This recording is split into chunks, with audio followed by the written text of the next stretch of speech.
Plane curves में exercise 6.7 solve कर रहे हैं और आज हम एक्सरसाइज 6.7 के क्वेश्चन नंबर 9 से 13 तक को डिस्कस करेंगे। तो स्टार्ट करते हैं आज का लेक्चर। हमने करना ये है कि इक्वेशन ऑफ टेंजेंट और नॉर्मल निकालनी है to each of the given curves. Curve हमें दी हुई है, हमने उस कर्व के ऊपर इक्वेशन ऑफ टेंजेंट और नॉर्मल निकालनी है और इंडिकेटेड पॉइंट के ऊपर किसी एक ख़ास पॉइंट पर निकालनी है इक्वेशन ऑफ टेंजेंट भी और इक्वेशन ऑफ नॉर्मल भी। और ये काम हमने करना है क्वेश्चन नंबर 9, 10 और 11 में। इन 3 क्वेश्चन में से एक मेरा हुआ और 2 आपके हुए। तो एक क्वेश्चन मैं कर रहा हूँ और बाकी 2 क्वेश्चन जो है वो आप सॉल्व करेंगे। क्वेश्चन नंबर 9 मैं करने लगा हूँ, क्वेश्चन नंबर 10 और 11 को आप खुद सॉल्व करेंगे। क्वेश्चन नंबर 9 है x इक्वल है 2a cos theta minus a cos 2 theta और y इक्वल है 2a sin theta minus a sin 2 theta और हमें पॉइंट गिवन है कि थीटा इक्वल है π/2 के। इस कर्व के लिए हमने मालूम करनी है इक्वेशन ऑफ टेंजेंट और इक्वेशन ऑफ नॉर्मल और उस पॉइंट पर मालूम करनी है जिस पॉइंट के लिए थीटा की वैल्यू π/2 हो। ज़रा रिवाइज कर लेते हैं कि इक्वेशन ऑफ टेंजेंट और नॉर्मल कैसे मालूम किया करते हैं। अगर हमारे पास x ऑफ t हो, y ऑफ t हो और हमें t की वैल्यू t1 गिवन हो, यानी हमें पैरामीट्रिक इक्वेशंस गिवन हो। इससे पहले हम कार्टेशियन इक्वेशंस के लिए इक्वेशन ऑफ टेंजेंट और नॉर्मल मालूम करते रहे हैं। क्या तरीका था? डेरिवेटिव लें, डेरिवेटिव में पॉइंट पुट करें, हमें टेंजेंट लाइन की स्लोप मिल जाएगी। टेंजेंट लाइन की स्लोप और पॉइंट की मदद से इक्वेशन ऑफ स्ट्रेट लाइन लिख लें। पॉइंट और स्लोप वाली इक्वेशन ऑफ लाइन का फार्मूला आपको याद होगा, y minus y1 is equal to m into x minus x1, जिसमें m लाइन की स्लोप है और x1 y1 लाइन के ऊपर पॉइंट है। और नॉर्मल की स्लोप के लिए क्या किया करते हैं, क्योंकि टेंजेंट और नॉर्मल आपस में परपेंडिकुलर होते हैं और हमें याद है कि अगर 2 कर्व्स परपेंडिकुलर हों और उनमें से किसी की भी स्लोप 0 ना हो तो दोनों की स्लोप्स का प्रोडक्ट -1 हुआ करता है। और ऐसी सूरत में अगर आपको m मालूम है तो m प्राइम जो है वो -1 ओवर m के फार्मूले से मालूम कर सकते हैं। तो अगर m टेंजेंट लाइन की स्लोप होगी तो -1 ओवर m नॉर्मल लाइन की स्लोप होगी। और किसी भी लाइन की इक्वेशन पॉइंट और स्लोप की मदद से मालूम की जा सकती है, y minus y1 is equal to m into x minus x1। तो अगर हमने इक्वेशन ऑफ टेंजेंट मालूम करनी है तो हमें स्लोप चाहिए और स्लोप जो है वो डेरिवेटिव के इक्वल है। ऐसा करेंगे कि हम dx/dt मालूम करेंगे, उसमें पॉइंट पुट कर लेंगे, dy/dt मालूम करेंगे, उसमें पॉइंट पुट कर लेंगे जो पॉइंट उसने t दिया हुआ है और dy/dx से टेंजेंट लाइन की स्लोप आएगी और चेन रूल से dy/dx हुआ करेगा इक्वल dy/dt ओवर dx/dt से और यही स्लोप ऑफ टेंजेंट लाइन होगी। स्लोप ऑफ टेंजेंट लाइन हमें जब मिल जाएगी तो पॉइंट और स्लोप वाली इक्वेशन का फार्मूला इस्तेमाल करते हुए हम लिख लिया करेंगे टेंजेंट लाइन की equation y minus y1 is equal to m into x minus x1। x1 y1 point कैसे मिला करेगा? उसने तो हमें पॉइंट के लिए t दिया हुआ है कि t is equal to t1 पे इक्वेशन ऑफ टेंजेंट निकालनी है। तो ऐसे किया करेंगे कि जो t की वैल्यू t1 के ही है वो x और y की इक्वेशन में पुट करेंगे, हमारे पास कर्व के ऊपर पॉइंट x1 y1 आ जाएगा। इस फार्मूले में पुट करके इक्वेशन ऑफ टेंजेंट लाइन मिल जाएगी। अब नॉर्मल लाइन की इक्वेशन कैसे निकालेंगे? पॉइंट तो यही होगा, स्लोप चेंज हो जाएगी और स्लोप कितनी हो जाएगी -1 ओवर m। तो नॉर्मल लाइन की इक्वेशन हमारे पास हो जाएगी y माइनस y1, यहाँ स्लोप की जगह -1 over m into x minus x1। इस तरह से हम टेंजेंट लाइन और नॉर्मल लाइन की इक्वेशन निकाला करते हैं। यहाँ पर हमें कर्व की पैरामीट्रिक इक्वेशंस दी हुई हैं और हमें टेंजेंट लाइन और नॉर्मल लाइन की इक्वेशंस मालूम करनी है। तो हमें जो कर्व की इक्वेशन दी हुई है x equals to 2a cos theta minus a cos 2 theta, इसको डिफरेंशिएट कर लेते हैं with respect to theta dx/d theta. Left side पे, राइट साइड पे फर्स्ट टर्म में 2a कांस्टेंट है, cos थीटा का डेरिवेटिव माइनस साइन थीटा, फिर माइनस और सेकंड टर्म में a कांस्टेंट है, cos 2 थीटा का डेरिवेटिव माइनस साइन 2 थीटा और फिर 2 थीटा का डेरिवेटिव 2 आ गया। इसमें थीटा की वैल्यू पुट कर लेते हैं। थीटा की वैल्यू उसने π/2 दी हुई है, थीटा की जगह π/2 लिखते हैं तो हमारे पास dx/d थीटा का आंसर आ गया -2a। यहाँ π/2 लिखा तो sin π/2, sin π/2 की वैल्यू हमें जुबानी याद है कि sin π/2 जो है वो है। इसके अलावा हमें यहाँ sin π की वैल्यू की ज़रूरत पेश आएगी जो 0 है, हमें cos π/2 की वैल्यू की ज़रूरत पेश आएगी जो कि 0 है, और cos π की वैल्यू की ज़रूरत पेश आएगी जो कि -1 है। तो यहाँ पे π/2 लिखने से sin π/2 की वैल्यू 1, यहाँ पे π/2 लिखेंगे तो 2 कैंसिल हो जाएगा sin π, और sin π की वैल्यू हमें याद है कि 0 होती है, तो हमारे पास सेकंड टर्म आ जाएगी माइनस माइनस प्लस, ये 2a हो जाएगा, और यहाँ पे थीटा की जगह π/2 लिखने के बाद sin π की वैल्यू 0, और ये सारा 0 से मल्टीप्लाई होके 0 हो गया, और dx/d थीटा का आंसर -2a आ गया। dx/d थीटा का आंसर आ गया। दूसरा हमें dy/d थीटा के आंसर की ज़रूरत है। उसके लिए हमें जो ये y की इक्वेशन दी हुई है 2a sin theta minus a sin 2 theta, इसको डिफरेंशिएट कर लेते हैं with respect to theta. Left side पे हम dy/d थीटा लिख लेंगे, राइट साइड पे 2a कांस्टेंट, साइन का डेरिवेटिव cos थीटा आ गया, फिर माइनस आ जाएगा, a एज इट इज़ आ जाएगा, और sin 2 थीटा का डेरिवेटिव cos 2 थीटा, और फिर 2 थीटा का डेरिवेटिव 2। और हमें मालूम करना है ये सब कुछ जब थीटा π/2 हो तो इसमें थीटा की जगह π/2 सब्स्टिट्यूट कर लेते हैं। cos π/2 की वैल्यू हमें मालूम है 0 है, तो dy/d थीटा आ गया 2a × 0 माइनस, यहाँ पे जब थीटा की जगह π/2 पुट करेंगे तो 2 कैंसिल हो जाएगा cos π, और cos π की वैल्यू -1, ये -2a और cos π की जगह -1, ये 2a × 0 0 हो जाएगा, ये माइनस माइनस प्लस हो जाएगा, तो dy/d थीटा हमारे पास 2a आ गया। हमें चाहिए टेंजेंट लाइन की स्लोप जो इक्वल हुआ करती है dy/dt ओवर dx/dt के, और यहाँ पे वेरिएबल पैरामीटर चूँकि थीटा है तो टेंजेंट लाइन की स्लोप m जो है वो इक्वल होगी dy/d theta over dx/d theta के। dy/d थीटा की वैल्यू 2a और dx/d थीटा की वैल्यू -2a, 2a और 2a कैंसिल हो गए, और माइनस जो है हमारे पास आंसर आ गया, यानी टेंजेंट लाइन की स्लोप हमारे पास -1 आ गई। टेंजेंट लाइन की स्लोप आ गई। पॉइंट की भी ज़रूरत है हमें x1 और y1 की। हमें पॉइंट x और y नहीं दिया हुआ, पॉइंट थीटा दिया हुआ है। ऐसा करते हैं, ये जो थीटा की वैल्यू π/2 है इसको 1 में और 2 में सब्स्टिट्यूट करते हैं, तो जो पॉइंट आएगा उसे हम x1 और y1 कह लेंगे। तो हम वैल्यूज पुट कर रहे हैं थीटा की π/2 1 में और 2 में, तो जब यहाँ पे थीटा की जगह π/2 पुट किया तो x पॉइंट को हमने x1 कह लिया, cos π/2 0, तो 2a × 0 -a, और यहाँ पे π/2 पुट करने पे cos π की वैल्यू -1, ये 0 हो जाएगा, ये माइनस माइनस प्लस हो जाएगा, तो x1 की वैल्यू हमारे पास a आ गई, और यही थीटा की वैल्यू π/2 2 में सब्स्टिट्यूट करते हैं। जब ये वैल्यू हम 2 में सब्स्टिट्यूट करेंगे तो हमारे पास sin π/2 1, तो 2a × 1 हो गया, -a, यहाँ π/2 पुट करेंगे 2 कैंसिल हो जाएगा, sin π 0, तो -a × 0, a × 0 0 हो जाएगा, और y1 हमारे पास आ गया 2a। हमारे पास टेंजेंट लाइन की स्लोप आ गई -1, हमारे पास पॉइंट x1a और y1 2a आ गया। इन पॉइंट्स को और इस स्लोप को इस्तेमाल करते हुए टेंजेंट लाइन की इक्वेशन मालूम कर लेते हैं, और लाइन की इक्वेशन का formula y - y1 = m × x - x1। यहाँ पे y1 की जगह हमने 2a लिख दिया, m की जगह हम -1 लिख लेते हैं, और x - x1 की जगह a लिख लें तो x - a। इसको थोड़ा सा सिंप्लीफाई करते हैं, लेफ्ट साइड तो एज इट इज रहने देते हैं, राइट साइड पे माइनस से अंदर मल्टीप्लाई किया तो -x और +a हो गया। इक्वेशन ऑफ लाइन की स्टैंडर्ड शेप क्या होती है? इक्वेशन ऑफ लाइन की स्टैंडर्ड शेप होती है ax + by + c = 0। वो शेप लाने के लिए इस x और a को लेफ्ट पर ले आते हैं, x प्लस का हो गया, ये प्लस का y, ये वाला -2a, और ये a राइट से लेफ्ट पर आकर -a हो गया।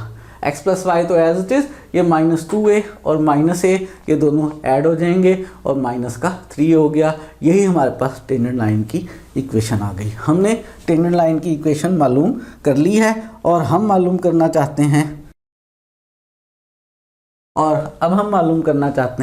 नॉर्मल लाइन की इक्वेशन। और नॉर्मल लाइन की इक्वेशन के लिए हमारे पास फार्मूला मौजूद है कि y minus y1 is equal to -1/m into x minus x1। y1 मौजूद है, y1 हमारे पास 2a है तो y माइनस 2a, m मौजूद है, m हमारे पास -1 है, -1/-1 और x1 की जगह हमने a लिख लिया। कि माइनस माइनस प्लस हो जाएगा, लेफ्ट साइड पे y माइनस 2a और राइट साइड पे प्लस होने के बाद x माइनस a।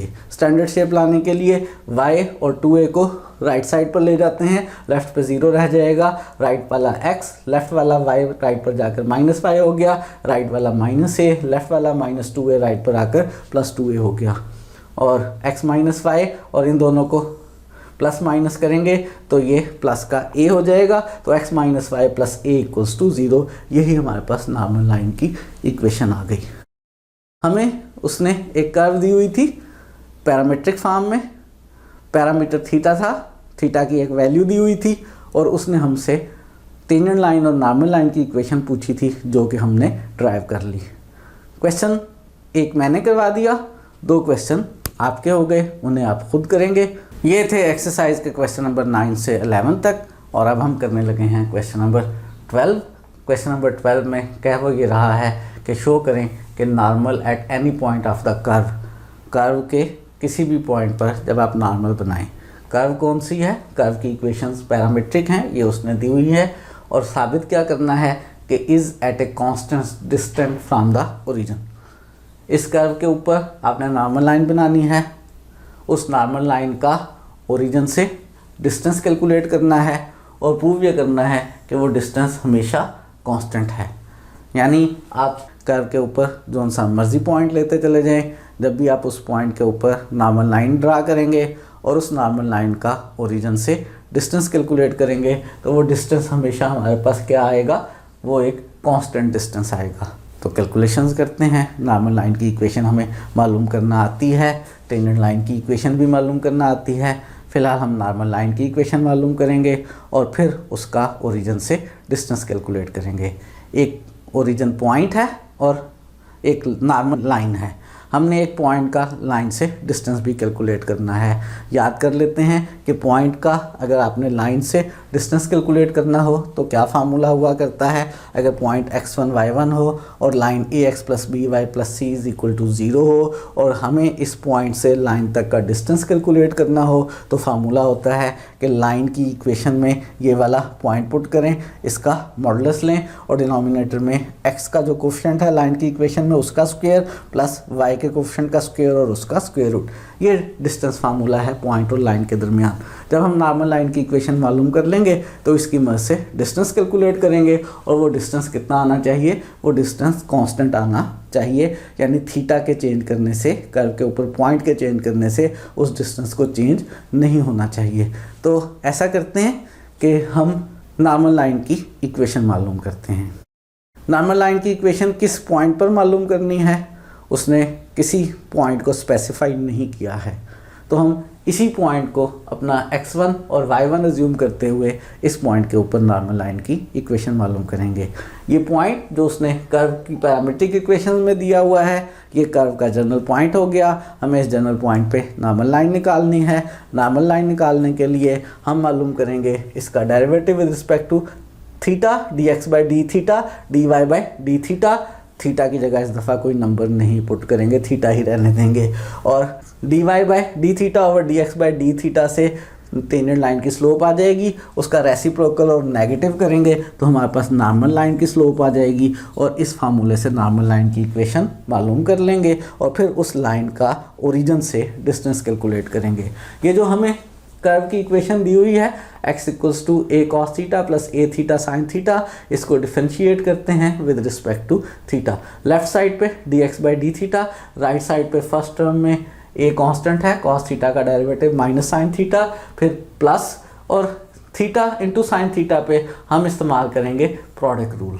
कैसे कि a as it is, theta का derivative 1 sine theta plus product rule का फार्मूला, ए और थीटा एज इट इज और साइन थीटा का डेरिवेटिव कॉस थीटा, ये हमने dx by d theta calculate कर लिया है। इसको थोड़ा सा सिंप्लीफाई कर लेते हैं। क्या सिंप्लीफिकेशन हो सकती है कि माइनस का ए साइन थीटा और प्लस का ए साइन थीटा जो है ये कैंसिल हो गए। अगर ये हमारे पास कैंसिल हो गए तो dx बाई डी थीटा हमारे पास ए थीटा कॉस थीटा आ गया, ये dx बाई डी थीटा आ गया।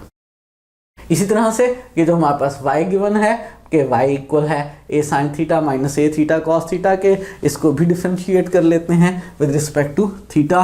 तो dy by d theta, first term में a कांस्टेंट साइन थीटा का डेरिवेटिव कॉस थीटा माइनस इस पे प्रोडक्ट रूल, माइनस a और थीटा का डेरिवेटिव 1 कॉस थीटा, फिर प्रोडक्ट रूल का प्लस होता है लेकिन इस माइनस की वजह से वो माइनस में आ जाएगा, ए थीटा एज इट इज़ और कॉस थीटा का डेरिवेटिव माइनस साइन थीटा। इसको करते हैं थोड़ा सा सिंप्लीफाई, और ए कॉस थीटा प्लस का और ए कॉस थीटा माइनस का ये दोनों कैंसिल हो गए और ये माइनस माइनस प्लस हो गया, d y by d theta आ गया a theta sine theta, d y by d theta आ गया, d x by d theta आ गया। और टेंजेंट लाइन की स्लोप हम मालूम कर सकते हैं कैसे कि d y by d theta over d x by d theta, a theta sine theta ऊपर और ए थीटा कॉस थीटा नीचे, इसमें ए और थीटा कैंसिल हो गए, sign theta over cos theta, यही हमारे पास जो है स्लोप आ गई। ये स्लोप किसकी आई है? टेंजेंट लाइन की आई है। टेंजेंट लाइन की स्लोप आ गई है हमारे पास sine theta over cos theta, और नॉर्मल लाइन की इक्वेशन का डायरेक्ट फार्मूला मौजूद है हमारे पास, y minus y one is equal to minus one over m x minus x one. Y one हम लेंगे इस पॉइंट को, x1 लेंगे हम इस पॉइंट को, और m लेंगे हम sign theta over cos theta को। तो y माइनस वाई वन की जगह, जब y1 की जगह हम ये लिखेंगे a साइन थीटा और इसको माइनस करेंगे तो माइनस माइनस प्लस हो जाएगा, a theta cos theta is equal to minus 1 over m की जगह हमने लिख लिया sine theta over cos theta into x minus x1 की जगह हमने इसको लिखा और माइनस किया तो माइनस a कॉस थीटा और minus a theta sine theta. अब हमने इसको करना है सिंप्लीफाई, और सिंप्लीफाई करने के बाद ये जो नॉर्मल लाइन की इक्वेशन आ गई है इसका ओरिजिन से डिस्टेंस कैलकुलेट करना है। सिंप्लीफिकेशन कैसे की जाए कि ये कॉस थीटा ऊपर आ जाएगा और ये साइन थीटा जो नीचे है ये इधर लेफ्ट पे मल्टीप्लाई हो जाएगा। जब ये साइन थीटा लेफ्ट पे मल्टीप्लाई होगा तो वाई साइन थीटा माइनस ए, इसके साथ साइन थीटा मल्टीप्लाई होगा तो साइन स्क्वायर थीटा हो जाएगा, प्लस ए थीटा कॉस थीटा और इसके साथ मल्टीप्लाई हो गया साइन थीटा, ये नीचे वाला साइन थीटा इधर आकर मल्टीप्लाई हो गया और ये कॉस थीटा ऊपर गया माइनस कॉस थीटा हो गया और ये एक्स के साथ मल्टीप्लाई हो जाएगा। जब ये एक्स के साथ मल्टीप्लाई होगा तो राइट साइड पे minus x cos theta minus minus plus हो जाएगा, ए और कॉस थीटा मल्टीप्लाई होगा तो कॉस स्क्वायर थीटा हो जाएगा, माइनस माइनस प्लस हो जाएगा, ए थीटा साइन थीटा और जो बाहर कॉस थीटा है वो मल्टीप्लाई हो गया cos theta.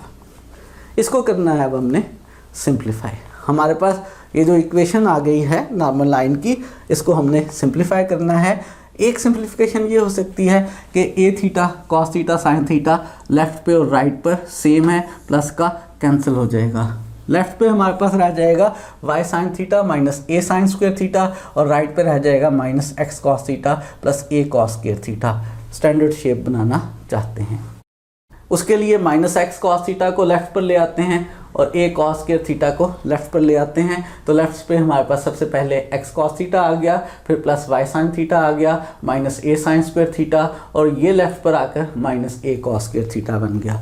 X cos theta plus y sine theta as it is, और इन दोनों में से माइनस ए कॉमन ले लिया, माइनस ए कॉमन लेने से अंदर रह जाएगा sine square plus cos square theta, और sine square theta plus cos square theta 1 के इक्वल होता है, उसकी जगह 1 लिख लिया। X cos theta plus y sine theta minus a equals to 0, यही मेरे पास नॉर्मल लाइन की इक्वेशन आ गई है।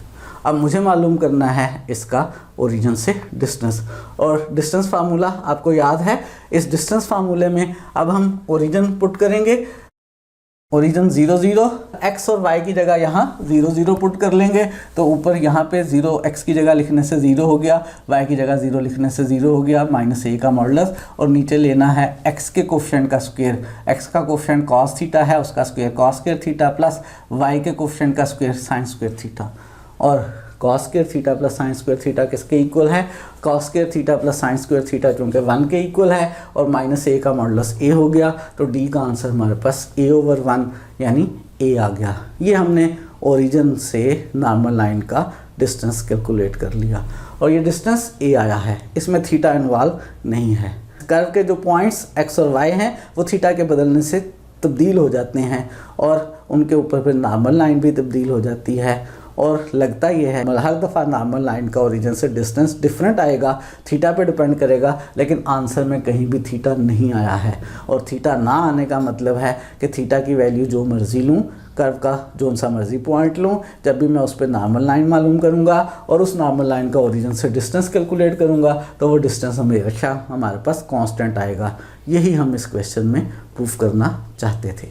और एक्सरसाइज में से क्वेश्चन नंबर 13 है हमारे पास। प्रूव ये करना है कि नॉर्मल टू द एस्ट्रॉइड, हमें कर्व दी हुई है, कर्व है x power 2/3 plus y power 2/3 is equal to a power 2/3। इस कर्व को एस्ट्रॉइड कहते हैं।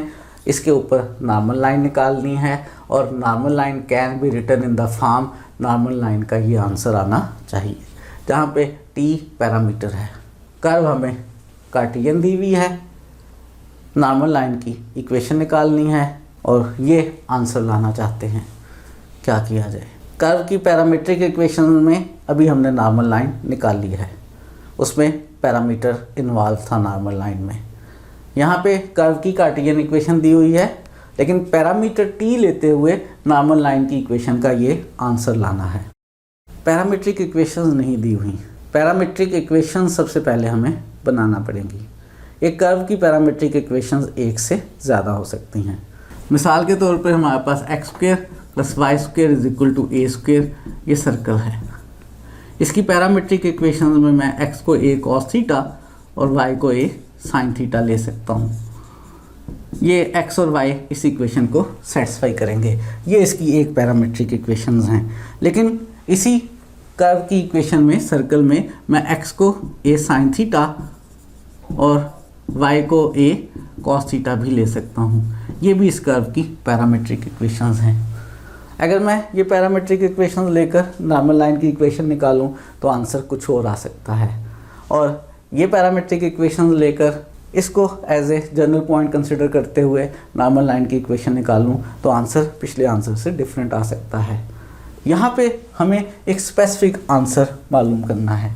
कर्व की पैरामीट्रिक इक्वेशंस हमें नहीं मालूम हैं। अगर मालूम भी हैं तो हमें नहीं पता कि जो पैरामीट्रिक इक्वेशंस हम लेंगे उनसे यही आंसर बनेगा या नहीं बनेगा। हमें ये आंसर निकालना है, ये हमें ज़रूर गिवन है। ऐसा करते हैं, हम नॉर्मल लाइन की स्लोप हम कार्टियन इक्वेशन से भी निकाल सकते हैं और इस लाइन की स्लोप भी निकाल सकते हैं। और हम चाहते ये हैं कि हम जो नॉर्मल लाइन निकालें उसका यही आंसर आए। तो हम कार्टियन इक्वेशन से नॉर्मल लाइन की स्लोप निकाल लेते हैं, और चूंकि आंसर यही लाना चाहते हैं तो जो इस लाइन की स्लोप है उसको और कार्टियन इक्वेशन से नॉर्मल लाइन की निकाली गई स्लोप को इक्वल लेकर पैरामीट्रिक इक्वेशंस मालूम करते हैं। तो सबसे पहला काम हम ये करने लगे हैं कि पैरामीट्रिक इक्वेशंस मालूम करने लगे हैं। कार्टियन इक्वेशन से नॉर्मल लाइन की स्लोप निकाल रहे हैं और इस इक्वेशन से नॉर्मल लाइन की स्लोप निकालने लगे हैं। ये जो इक्वेशन है हमें x sin t minus y cos t plus a cos 2t is equal to 0। मैं अगर इस लाइन की स्लोप मालूम करना चाहूँ क्या करूँ? आपको याद होगा y is equal to mx plus c जो है वो लाइन की इक्वेशन होती है, जिसको हम स्लोप इंटरसेप्ट फॉर्म कहते हैं, जिसमें m जो है लाइन की स्लोप होती है। अगर मैं इस लाइन की इक्वेशन को इस शक्ल में तब्दील कर लूँ तो मुझे लाइन की स्लोप मिल जाएगी। उसके लिए y cos t को राइट साइड पर ले जाएं। y cos t इक्वल आ गया x sin t और प्लस a cos 2t, और y equal to mx plus c की शक्ल देने के लिए cos t से डिवाइड कर लें तो y आ गया x sin t over cos t plus a cos 2t over cos t, और ये हमारे पास स्लोप आ गई sin t over cos t। तो अगर हम मालूम करना चाहते हैं कि इस कर्व की नॉर्मल लाइन निकालें और ये आंसर आए तो हमें उस नॉर्मल लाइन की स्लोप को sin t over cos t लेना है, क्योंकि इस लाइन की स्लोप भी sin t over cos t है। ये कार्टियन कर्व दी हुई है, इस कार्टियन कर्व से नॉर्मल लाइन की स्लोप मालूम करते हैं, उस स्लोप को इक्वल रख लेते हैं sine t over cos t के, और फिर उस स्लोप की मदद से हम पैरामीट्रिक इक्वेशंस निकालते हैं और उन पैरामीट्रिक इक्वेशंस पे नॉर्मल लाइन की इक्वेशन का ये आंसर बना लेते हैं। तो सॉल्यूशन स्टार्ट कर रहे हैं। ये जो हमें कर्व की इक्वेशन है दी हुई x2/3 + y2/3 = a2/3, इसको डिफरेंशिएट कर लेते हैं with respect to x। Power से मल्टीप्लाई करके पावर को एक कम करेंगे तो 2/3, और x की पावर 2/3 में से एक कम करेंगे तो -1/3 आ जाएगी, प्लस y पावर 2/3 का डेरिवेटिव लेंगे, पावर से मल्टीप्लाई किया, पावर को एक कम किया, और चूंकि हम derivative with respect to x ले रहे हैं और पावर y की है तो फिर y का डेरिवेटिव dy/dx। राइट साइड पे a की पावर 2/3 एक कांस्टेंट नंबर है और कांस्टेंट का डेरिवेटिव 0 हो गया। 2/3 से इक्वेशन को डिवाइड कर लेंगे तो 2/3 हमारे पास कैंसिल हो जाएगा।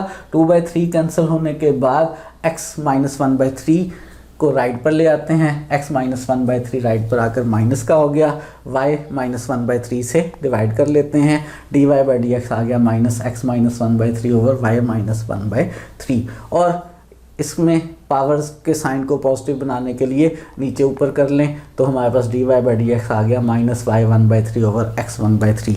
और ये मेरे पास है टेंजेंट लाइन की स्लोप। मैं मालूम करना चाहता हूँ नॉर्मल लाइन की स्लोप, और मैं चाहता हूँ कि नॉर्मल लाइन की slope sine t over cos t यानी टेंजेंट टी के इक्वल रखी जाए। तो नॉर्मल लाइन की स्लोप जिसको मैं टेंजेंट टी रखना चाहता हूँ वो होगी इस टेंजेंट लाइन की स्लोप का रेसिप्रोकल और साइन चेंज। साइन चेंज करेंगे तो प्लस का हो गया, रेसिप्रोकल लेंगे तो x पावर 1/3 ऊपर आ गया और y पावर 1/3 नीचे आ गया। अब मेरे पास एक इक्वेशन ये मौजूद है जिसमें मैंने स्लोप ऑफ नॉर्मल लाइन को टेंजेंट टी लिया है, और एक इक्वेशन मेरे पास ये गिवन कर्व की मौजूद है। मैं इन दोनों से x और y को in terms of t calculate करना चाहता हूँ। In terms of t calculate करने का मतलब है यानी मैं पैरामीट्रिक इक्वेशंस बनाना चाहता हूँ। उसके लिए ऐसा करते हैं, y1/3 को लेफ्ट पर ले आए तो हमारे पास x1/3 आ गया, y1/3 टेंजेंट t, और ये जो x1/3 की वैल्यू है ये यहाँ पर पुट कर लें। ये जो x2/3 है, इस x2/3 को मैं लिख सकता हूँ x1/3 का स्क्वायर, और x1/3 की जगह मैं y1/3 और टेंजेंट t लिखूँ तो y पावर 2/3 और टेंजेंट स्क्वायर t आ जाएगा। ये वैल्यू 1 में पुट कर रहे हैं, x की जगह पुट करने से y2/3 टेंजेंट स्क्वायर t आ गया, और ये y2/3 एज इट इज़ और right side a2/3 as it is. क्या सिंप्लीफिकेशन की जाए? बिल्कुल सही सोच रहे हैं। y2/3 को लेफ्ट साइड से कॉमन ले लें तो tangent square t + 1 = a power 2/3, और टेंजेंट स्क्वायर t + 1 किसके इक्वल हुआ करता है? टेंजेंट स्क्वायर t + 1 जो है वो सीकेंट स्क्वायर के इक्वल होता है, तो y2/3 secant square t = a2/3, और मुझे y कैलकुलेट करना है। सीकेंट स्क्वायर को राइट साइड पर ले जाएं, डिवाइड हो जाएगा, और सीकेंट स्क्वायर को ऊपर लिख लें। सीकेंट किसका रेसिप्रोकल होता है? कॉस का, तो ऊपर कॉस स्क्वायर आ जाएगा, a2/3 कॉस स्क्वायर t, और y मालूम करना है। y मालूम करने के लिए दोनों तरफ पावर 3/2 ले लें, लेफ्ट साइड पे y आ जाएगा, a2/3 की पावर 3/2 लेंगे तो a रह जाएगा, कॉस स्क्वायर t की पावर जब हम 3/2 लेंगे तो पावर्स मल्टीप्लाई होंगी, 2 कैंसिल होगा और cos क्यूब आ जाएगा। y हमारे पास a cos क्यूब t आ गया। पैरामीट्रिक इक्वेशंस x और y की मालूम करना चाहते हैं, y आ गया हमारे पास a cos क्यूब t। ये जो y की value a cos cube t आई है, इस y की वैल्यू को यहाँ 2 में सब्स्टिट्यूट कर लेते हैं, तो हमारे पास x 1/3 इक्वल आ जाएगा, y की जगह लिख रहा हूँ मैं a cos क्यूब t और उसकी पावर 1/3, और टेंजेंट t को मैं लिख रहा हूँ sin t over cos t। कोई ख़ास बात नहीं है। टेंजेंट t को sin t over cos t इसलिए लिख रहा हूँ कि मेरे पास जो पॉइंट आ जाएगा वो sin t और cos t की शक्ल में आ जाएगा। जो आंसर हमने निकालना है उसमें sin t और cos t हैं, टेंजेंट t नहीं है। और यहाँ से जब हम सिंप्लीफाई करेंगे तो a पावर 1/3 आ जाएगी, cos क्यूब की पावर 1/3 लेंगे तो cos t हो जाएगा, वो cos t नीचे वाले cos t से कैंसिल हो जाएगा, हमारे पास रह जाएगा a पावर 1/3 और sin t, ये cos इस cos से कैंसिल हो जाएगा। हमें चाहिए x, दोनों साइडों पर क्यूब ले लेते हैं, x आ गया a sin cube t, x भी आ गया हमारे पास, x भी आ गया, y भी आ गया, पैरामीट्रिक इक्वेशंस आ गई।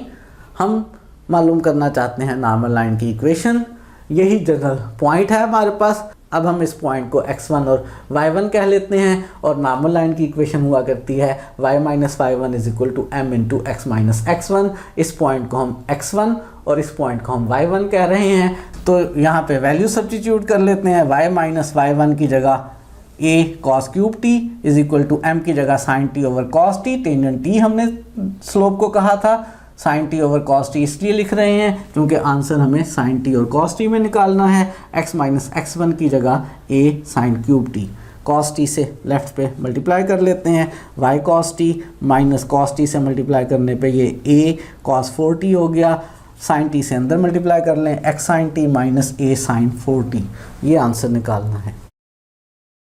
उसके लिए y cos t को राइट साइड पर ले जाएं, x sin t right side पे, y cos t right side पर जाकर माइनस हो गया और राइट साइड पे माइनस a sin 4t और minus a cos 4t right side पर आकर प्लस हो गया, प्लस a cos 4t। इन दोनों में से a आ जाएगा कॉमन, a कॉमन आने के बाद रह जाएगा क्या, cos 4t प्लस का और माइनस sin 4t। और ये जो cos 4t है मैं इसे लिख सकता हूँ cos स्क्वायर का स्क्वायर, sin 4t को लिख सकता हूँ sin स्क्वायर t का स्क्वायर, और a square minus b square का फार्मूला अप्लाई करें तो ये बन जाएगा हमारे पास cos square t minus sin square t, और सेकंड फैक्टर बन जाएगा cos square t plus sin square t। और cos square t plus sin square t किसके equal, cos square t plus sin square t 1 के equal, और cos square t minus sin square t ये equal हो जाएगा हमारे पास cos 2t के, cos 2 theta का फार्मूला लग जाएगा। तो हमारे पास आंसर आ जाएगा x sin t minus y cos t plus a, इसके फैक्टर्स बन गए, cos square plus sin square की जगह 1 और cos square t minus sin square t की जगह cos 2t। तो x sin t minus y cos t plus a cos 2t equals to 0, यही हम आंसर मालूम करना चाहते थे। ये हमने नॉर्मल लाइन की इक्वेशन का आंसर मालूम कर लिया। तो आज हमने क्वेश्चंस किए हैं 9 से लेकर 13 तक। आज के लेक्चर में इतना ही रखते हैं। नेक्स्ट लेक्चर लास्ट लेक्चर होगा इस चैप्टर का, उसके अंदर हम पैरामीट्रिक कर्व्स के लिए पीडल इक्वेशंस मालूम करेंगे।